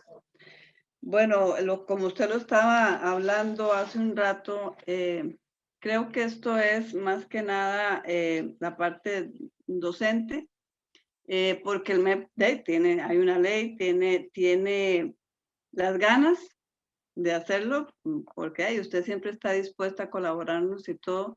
Creo que la capacitación a docentes ahora es lo que es más importante, la concientización del docente, que se comprometa con esta población, porque pues, la lucha ahí la tenemos todos, pero sí creo que una gran maratón de capacitación en tema de autismo, porque si bien es cierto, estábamos hablando que todos, no hay un autista que sea igual, entonces las adecuaciones curriculares deben ser personalizadas, no hay un niño igual a otro, y esa es la conciencia que creo que la tarea que tenemos, y tenemos muchas ONGs, usted misma lo ha dicho, en el tema de autismo, que estamos dispuestos a apoyar pues a los docentes, que no se sientan invadidos, que nos escuchen, digamos, que nos presten atención, porque nosotros les podemos colaborar muchísimo, muchísimo. Pero sí creo que este es un tema, porque doña Hilda, usted puede decir y mandar y decir, pero si el docente en el momento que está en clase, pues no toma el toro por los cuernos, pues ahí no hacemos mucho, ¿verdad? Pero creo que este es el tema principal, porque el MEP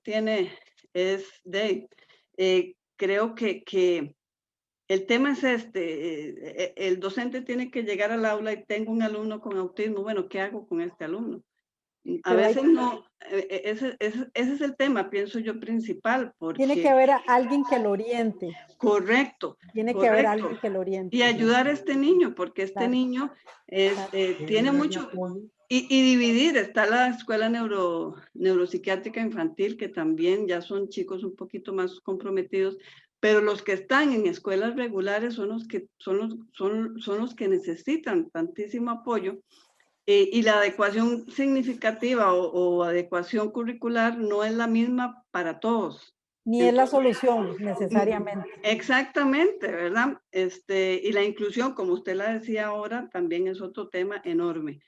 Entonces, de verdad que me gusta mucho que usted siempre esté en estas charlas, nos ayuda montones, sabemos que contamos con usted, pero sí el tema principal aquí yo creo que es de capacitar, concientizar al alumno que está en las escuelas con autismo, ¿verdad? Tal vez voy a hacer un comentario muy rápido, y es que antes de capacitar a la gente hay que trabajar en el tema de los estereotipos y prejuicios, porque si yo tengo prejuicios hacia un grupo poblacional, aunque me dan 20 cursos, me pasa por arriba. Exactamente. ¿Verdad? Por eso hay que cambiar los mecanismos de cómo a veces se hacen las capacitaciones, porque entonces a veces la gente quiere chorrear como de los orígenes del autismo, quién era el papá del autismo, ¿verdad? Tecnicismos. Mucho tecnicismo, pero al final lo que habría que preguntarle a la gente, ¿cómo percibe usted a las personas con autismo? ¿Qué les evoca? ¿Qué siente usted cuando le hablan de una persona con autismo? ¿qué le recuerda, verdad? Y puede ser que lo que le recuerde es una persona que vivía en el barrio, que no había tenido la posibilidad de ningún proceso educativo y que piense que todas las personas son como esa. ¿Verdad? Correcto. Y es a veces es simple, a veces Exacto. es muy complejo, pero Claro. a veces es simple. Desde el Y le voy a mundo, decir por qué sí creo yo en eso, ¿verdad? Digamos, ahora cuando alguien habla de una persona, por ejemplo, con síndrome de Down, ya no le evoca lo que le evocaba hace 20 años. Es más, hemos visto cómo empresas quieren tener a personas con síndrome de Down porque entendieron que son personas que son afables, que tienen, ¿verdad? Que tienen posibilidades. O sea, claro. ¿qué empezamos a cambiar? La forma en que veíamos a las personas con síndrome de Down. No concentrarnos en que si tenían un cromosoma menos o más, ¿verdad? Sino en reconocer a la persona que hay ahí. Creo que hemos acompañado, digamos, esa trayectoria. Yo recuerdo lo que fue los primeros años cuando un niño con síndrome de Down, una niña iba a una escuela, era una cosa pero impresionante. O sea, hubo gente que hacía casi una revolución porque más o menos eso era contagioso y más, ¿verdad?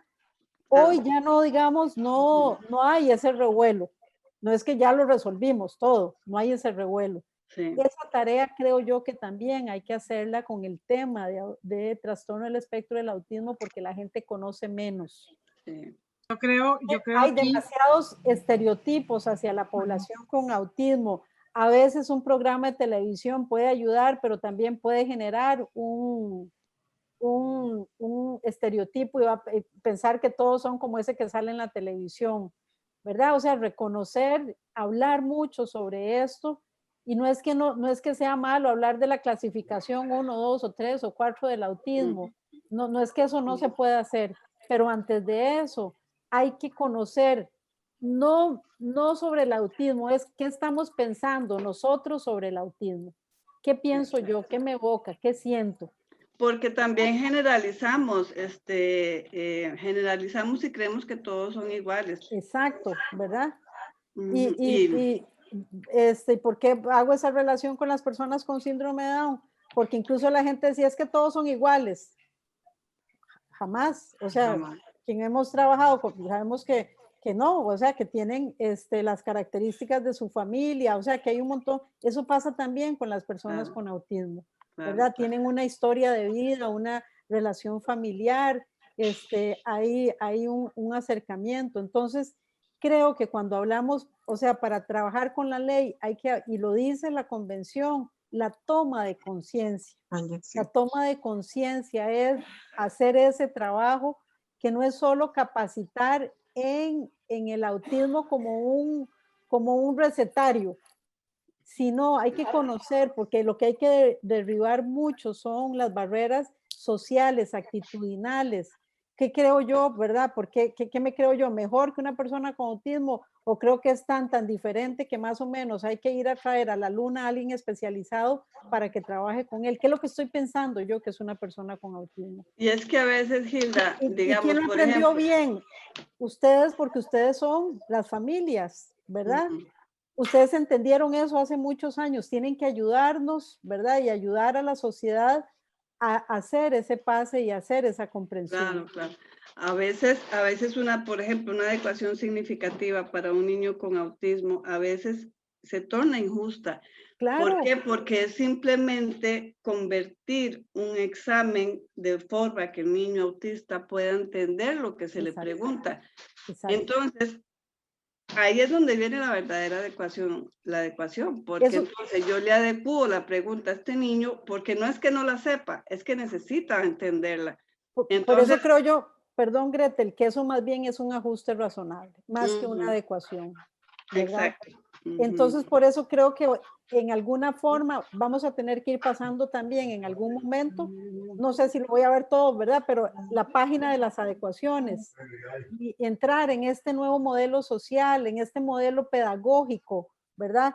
Que tal vez, pero además, digamos, cuando la señora, ella hacía, que tiene razón de tener esa molestia y la comprendo, pero que también nos costó mucho en el sistema educativo que un médico hace una recomendación, pero él no puede indicar el abordaje educativo, así como yo no le puedo decir a un médico que opere a alguien. Claro. Ujú. ¿Verdad? Yo no le puedo ir a decir al médico de Levi's, mire, opere a mi hermana porque tiene una apendicitis. En mi caso, ¿qué va a hacer? Va a decir, ¿usted qué está pensando? Sí, sí, sí. Pero un médico no me puede decir a mí cuál es el abordaje educativo que yo tengo que hacer. Me puede dar elementos, información, pero ni siquiera esa información determina el diagnóstico educativo, ¿verdad? O sea, cómo aprende ese estudiante, qué le gusta, cómo lo hace. Eso nunca me lo va a decir el médico. Esa información alguna incluso me la puede dar mejor la familia que el médico, ¿verdad? Sí, cierto. Pero durante tantos años hemos pretendido que el área de salud nos diga cómo hacer los abordajes educativos y eso también tiene que cambiar. Exactamente. Estoy Yo creo que totalmente de aquí acuerdo. la gran importancia está precisamente en que nosotros como organizaciones podamos apoyar al Ministerio de Educación con esas capacitaciones. O sea, las organizaciones lo hemos venido haciendo a través de los años y podemos hacer un trabajo en equipo, doña Hilda, como usted lo ha planteado muchas veces. O sea, las organizaciones interesadas en que se cambien, pues muchas de las actitudes precisamente que por desconocimiento se dan, que estamos interesados en hacerlo y queremos hacerlo. Claro. Que nos ayuden a poder realizar estas capacitaciones, porque una de las cosas que suceden en muchas escuelas es que el docente dice que no tiene el recurso, que no se puede dar el tiempo, que por los compromisos que tienen los docentes realmente no se puede sacar ese tiempo para la capacitación. Entonces, a mí me parece que este trabajo tiene que ser en equipo, donde el Ministerio de Educación Pública nos dé la apertura suficiente para poder ir y nosotros buscar profesionales realmente capacitados. Incluso muchos trabajan con ustedes en el Ministerio de Educación para poder llegar a esas escuelas y dar la capacitación, para poder hacer esa conciencia de la que usted está hablando, que para nosotros es demasiado importante. O sea, somos los primeros interesados. Y yo creo que esto es un trabajo, y bueno, Gretel que está acá de organizaciones, no sé quién más estará de organizaciones, es un trabajo que hemos venido haciendo durante años, muchísimos años de trabajar. Creo que también ahí podríamos también revisar cuál es la forma en que hemos venido haciendo, ¿verdad? Porque a veces lo que vamos es hablar mucho, digamos, no es que no se pueda hablar del autismo desde ese enfoque, ¿verdad? Yo creo, bueno, es una cosa que nosotros intentamos poner en práctica hace mucho tiempo, porque, digamos, el peligro es que estemos haciendo capacitaciones como las hemos hecho siempre. Y el asunto es que si no son efectivas, ¿cómo es que las seguimos haciendo igual? ¿Verdad? Esa revisión tenemos que hacerla. Nosotros también la hicimos en algún momento, y hubo gente que nos ayudó, ¿verdad? Y nos dijo, no, es que ustedes no pueden hacer tan aburridas, porque entonces le duerme el público, ¿verdad? Y uno tiene que reconocer eso, ¿verdad? Que igual que con los estudiantes, cuando uno está en un proceso de capacitación hay que enganchar a los docentes, hay que motivarlos, hay que emocionarlos con lo que están haciendo. Pero si yo voy y digo lo que en todas las capacitaciones voy a decir exactamente lo mismo y de la misma manera, claro que va a resultar muy aburrido. Entonces, a lo mejor también la forma en que le estamos llegando a los públicos hay que repensarlo, ¿verdad? A lo mejor el juego es una cosa esencial y hacemos como vamos a hablar con un tema como este, vamos tan serios que la gente a lo mejor se nos duerme en los siguientes 10 minutos, ¿verdad? Entonces también eso es muy importante y apelar, digamos, cuando se habla de cambiar culturas, hay que apelar, digamos, también a otras formas que no es el conocimiento puro, ¿verdad? Sino a cómo la gente ve al otro, cómo la percibe. Y eso es previo, digamos, a una capacitación, ¿verdad? Si yo no derribo barreras, no derribo estereotipos, estigmas, va a ser muy difícil que la gente quiera aprender. Claro, por eso el trabajo en equipo es definitivamente importante. Yo creo que esta reunión donde nosotros como organizaciones podemos aportar y el Ministerio de Educación Pública nos diga la forma de hacerlo, me parece que es hacer un trabajo en equipo donde realmente tenemos intereses ambos. Y bueno, doña Hilda, aquí hay una preguntita, hay varias preguntas y manos levantadas, pero... voy a atender 2 preguntas más. Sí, ok. ¿Verdad? Doña Hilda, yo quiero hacerle una pregunta, y es con relación al reglamento que hay que hacer para la ley. Nosotros queremos saber cómo con relación al Ministerio de Educación Pública funcionaría esto. Porque hay que elaborar un reglamento. Sí, bueno, generalmente las personas que han promovido la misma ley mueven un poquito en la reglamentación. Creo que ahí valdría la pena hablar un poco con el legislador, cómo han pensado que puede ser la reglamentación. Y a mí, por ejemplo, hace poco me llamaron para la reglamentación de la red de cuido, ¿verdad? Me hicieron varias consultas creo que igual podría ser en esta otra reglamentación también. Creo que muy oportuno lo que nos explicó doña Carmen la semana pasada.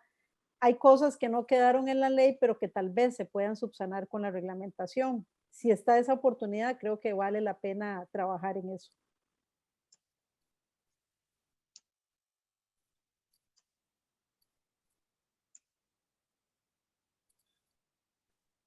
No sé Aquí si están pidiendo el contacto, pero no sé de quién, si será el suyo, doña Gilda, o si gustan que dé el de Ascopa. Bueno, aquí voy a aprovechar. Ascopa tiene el correo ascopaautismo con 2A, ascopaautismocr@gmail.com, y Ascopa tiene la Comisión de Información y Divulgación, que es la que se ha venido desde hace muchísimos años yendo a todo el país para poder apoyar y orientar a los docentes y a las familias. Tal vez pueda escribir en el chat el contacto de ustedes. Sí, ya lo voy a nuestro se hace a través de apoyos educativos discapacidad@mep, pero recuerden que hay mecanismos también para hacer las consultas, ¿verdad? Porque hay también un proceso, digamos, las consultas hay primero a nivel regional y cuando no pueden ser resueltas pueden llegar al departamento, ¿verdad? También hay mecanismos. Igual, ¿verdad? Igual hay un debido proceso para las familias y un debido proceso para los docentes.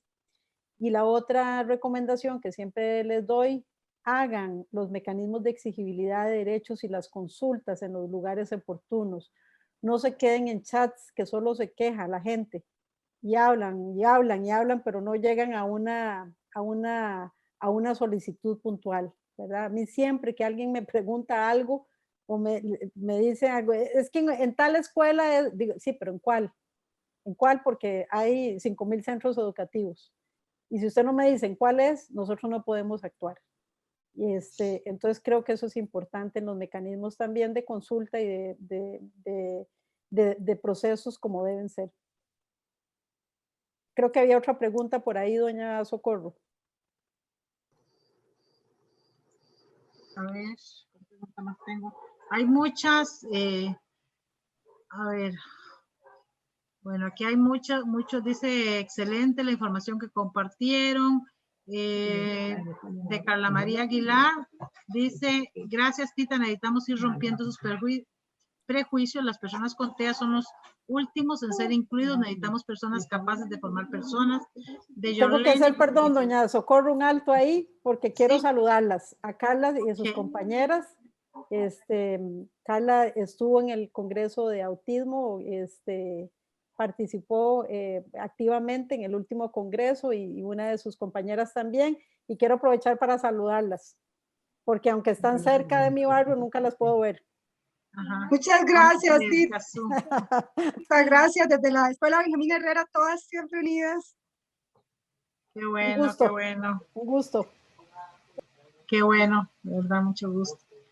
Después dice, gracias Tita, necesitan, bueno, ya la hablé esta, después dice, excelente información, gracias, buenas noches de Yorleni, de Brenda Parra, buenas noches, usted me podría regalar su contacto, bueno, ya lo enviamos, debe ser de doña Gilda. A ver, no sé, habían manos levantadas, eso es la otra cosa que a veces hacemos con las organizaciones, ¿verdad? A veces cuando hay una situación en una familia en particular compleja, que han hecho, digamos, esos trayectos, lo hacemos a través de doña Socorro, ¿verdad? Porque es muy difícil para mí que todas las familias directamente me consulten, ¿verdad? Entonces ellos son siempre, digamos, las organizaciones son un buen intermediario para nosotros también. Nosotros desde Ascopa, con muchísimo gusto, podemos estar apoyando, orientando, guiando y y si pues podemos apoyar a cualquier escuela, simplemente necesitamos un tiempo para poder organizarnos y hacerlo. Si la forma virtual, pues en este momento es el resultado lo más efectivo. Entonces, con demasiado gusto. Hay un chat de padres de familia, creo que cada una de las organizaciones de todas formas lo tiene, pero bueno, nosotros tenemos uno que son más de 250 familias de todo el país y es muy importante si alguna mamá quiere unirse, pues porque es un foro abierto de alguna forma que les permite ayudarse, se publica cualquier charla que va a darse, cualquiera que nuestra o no nuestra, pero que es importante porque se pueden ayudar unos a otros. Doña Socorro, no sé si me permite hacer una consulta, doña Hilda. Por supuesto que sí. Muchas gracias. Buenas noches, doña Hilda. Mi nombre es María, trabajo en Guanacaste, en la Escuela Central de Filadelfia. Y bueno, agradecerle tan enriquecedora charla. Realmente soy de las que, como usted dice, me encanta aprender del humano, más que de las teorías y libros, etcétera. Por eso me gusta mucho escuchar a los padres de familia, porque tienen tanto conocimiento que aportarle a uno, increíble. Entonces me gusta hacerles incluso preguntas que en realidad, como por ejemplo, ¿qué opinan de nuestro centro educativo? Aun cuando tienen algunas críticas, pero soy de las que me gusta escucharlos. Me gusta que me digan, yo como mamá quisiera, o sea, ¿qué espera de nosotros como escuela? ¿Qué espera de mi servicio? ¿Qué espera de mí? ¿En qué puedo mejorar incluso, verdad? Tener la humildad de decirle a un padre de familia, ¿qué cree usted que puedo aportar o hacer mejor de lo que lo estoy haciendo? Entonces, usted hablaba de hacer, pues considero, lo veo así, hacer un alto ahorita como institución educativa, hacer un alto, decir, antes de la ley, hice esto, después de la ley voy a hacer esto otro, ¿verdad? Me gusta lo que usted mencionaba de un plan de acogida. Siempre lo tenía como en mente, pero ahora voy a considerar como institución hacerlo un hecho. No sé si en ese plan de acogida que usted menciona sería bueno tomar el parecer de los padres de familia, como si ya están dentro de nuestra institución y tal vez no una acogida como ellos esperaban, cómo le hubiera gustado eso para mejorar para otras familias, ¿verdad? Hacerlo, como le digo, ellos nos pueden decir cómo hacerlo mejor para futuras familias que vamos a seguir recibiendo. Algunas recomendaciones para ese plan de acogida me gustaría muchísimo. Bueno, creo que lo que usted misma lo dio, usted misma se dio la respuesta. Creo que muy bonito preguntarle a las familias, ¿verdad? Porque la acogida empieza ahí, ¿verdad? Cuando las familias son tomadas en cuenta, ¿verdad? Y la otra implica, ¿verdad? Que el principio básico de la educación inclusiva es que todos nos sintamos acogidos en el centro educativo. Que yo no me sienta que no soy de ahí o que estoy sobrando, ¿verdad? Sino que realmente me siento parte del centro educativo, y eso debería experimentar cualquier estudiante de primaria, secundaria y de cualquier nivel. Entonces, creo que es muy interesante y muy apropiado lo que usted está diciendo, y es preguntarle a las propias, ¿cómo le hubiera gustado a usted que hubiera sido ese recibimiento usted cuando vino a la escuela? Hay cosas que hacen las escuelas que son bonitas, ¿verdad? A veces, digamos, hacen un recibimiento los primeros días de clase, ¿verdad? Y eso debería ser como una práctica común, que no implica un gasto extraordinario, sino que sienta que son recibidos, ¿verdad? Y la otra también dentro del aula, ¿verdad? Que se pueda establecer esa empatía, que lo mencionó una de las mamás también en algún momento, ¿verdad? Esa parte emocional que es tan importante, de que realmente yo estoy siendo acogido en ese grupo y lo puedo hacer de diferentes maneras, ¿verdad? Con un juego, ¿verdad? Con un objeto muy sencillo, con un dibujo, con algo, ¿verdad? Bueno, aquí todos en este grupo, todos son bien recibidos, ¿verdad? Que esa persona se sienta incluida, y eso creo que es muy, muy, muy bonito. Y eso deberíamos ponerlo en práctica, porque eso lo deberíamos hacer también incluso con los docentes nuevos, ¿verdad? Cuando uno llega a veces como docente nuevo a una escuela está muy asustado. Bueno, todos, por eso hablamos de comunidades educativas, ¿verdad? La comunidad educativa la conforman los docentes, las familias, los administradores. Todos deberíamos sentirnos acogidos en ese centro educativo. Cuando hablamos de centros educativos inclusivos, nos referimos a eso también. Y la última pregunta es en nombre de algunas docentes compañeras regulares que tienen esa gran duda. Cuando un chico TEA tiene una crisis, ¿está correcto llamar al padre de familia a que por favor se apersone a la institución a tratar de, o simplemente...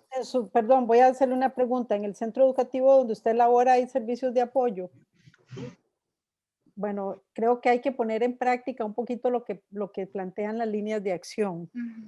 Yo, y parte, digamos, por eso el tema del apoyo conductual positivo es fundamental, porque jamás la solución será, para mí, llamar a la familia para que se lo lleven, porque él es un estudiante del centro educativo y tenemos que buscar los mecanismos para solucionar eso en el centro educativo. Posiblemente la familia sepa muy bien cómo resolver eso en la casa, ¿verdad? Pero en el centro educativo tenemos que buscar la forma de solucionarlo. A veces tenemos que probar diferentes formas, ¿verdad? Por eso el plan es algo que se mueve, que siempre está vivo, ¿verdad? Y por eso yo tengo que preguntarle a la familia cómo hace eso. Y por eso les comentaba que estamos trabajando, yo espero que salga muy pronto, esta guía que estamos haciendo con orientaciones básicas para apoyar a estudiantes en situaciones de crisis, para que cada centro educativo elabore su procedimiento. Eso no debería ser una medida, ¿verdad? Porque, a ver, tal vez lo que diga puede resultar un poco fuerte, pero quiere decir que algo no estamos haciendo como debe ser.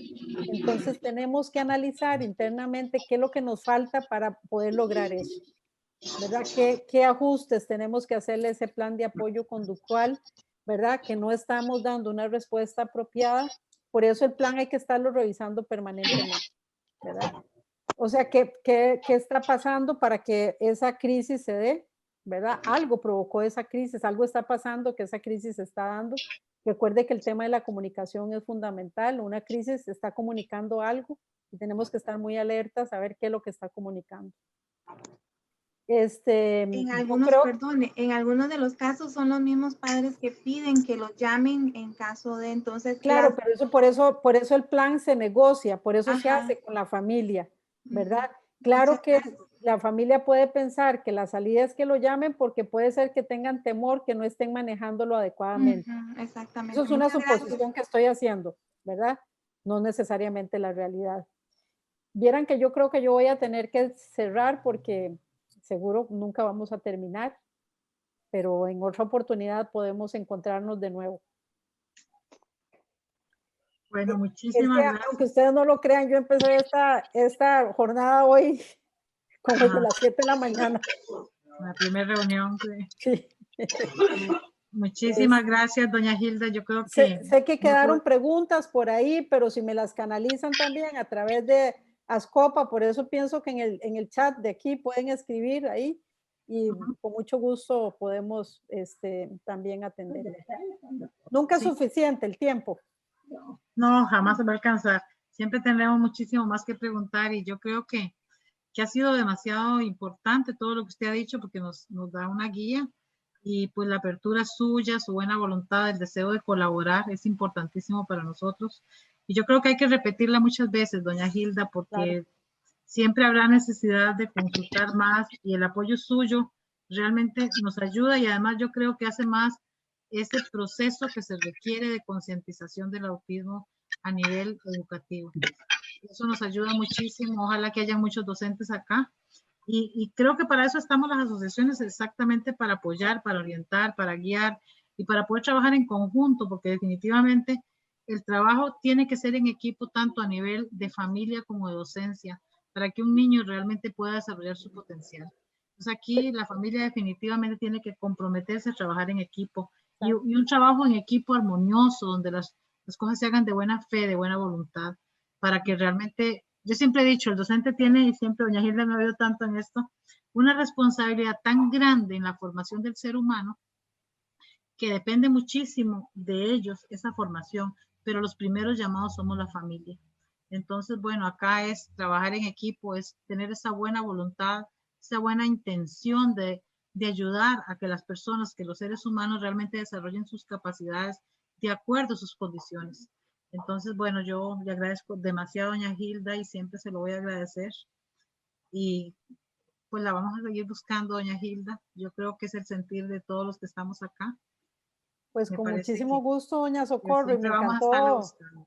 me encantó la gente que me escribió, que quería que le mandara el Sí. enlace, que las veo por ahí, a Angie, a Cinia, a Marianela, bueno, mucha gente, las compañeras de aquí que estaban, bueno, y las familias, por supuesto, importantísimo. Así es que ha sido un gusto compartir con ustedes hoy. Y bueno, en otro momento podemos encontrarnos. Un gusto, doña Socorro, como siempre, hacer Muchísimas este trabajo con muchísimas ustedes, gracias. colaborativo, y con Gretel y con todas las organizaciones que siempre es tan importante. Un gusto, de verdad. Muchísimas gracias, doña Hilda, por siempre, gracias. Y bueno, vamos a seguir en este proceso. Realmente creo que solo los años ya por vejez nos van a dejar, vamos a dejar de hacer las cosas. ¿Verdad? Sí. Bueno, buenas noches y muchísimas gracias. Un muchas gusto gracias. saludarlos Gracias a y usted. verlos. Gracias a todos, muchas gracias. Buenas noches, muchas Buenas gracias. noches, muchas Buenas gracias. noches. Hay muchos, Chao. muchos saludos de agradecimiento hacia usted, doña Hilda, acá. Lo que pasa es que, bueno, no terminaría de leerlos. Muchas gracias, de verdad. Y bueno, un gusto haber estado por aquí. Muy amable. Y nos encontramos en otro momento. Muy bien, Señora. muchas gracias. Hasta Buenas luego. Hasta luego, buenas Muchísimas noches, gracias. Tita. Buenas noches. Hasta luego, buenas noches a todos.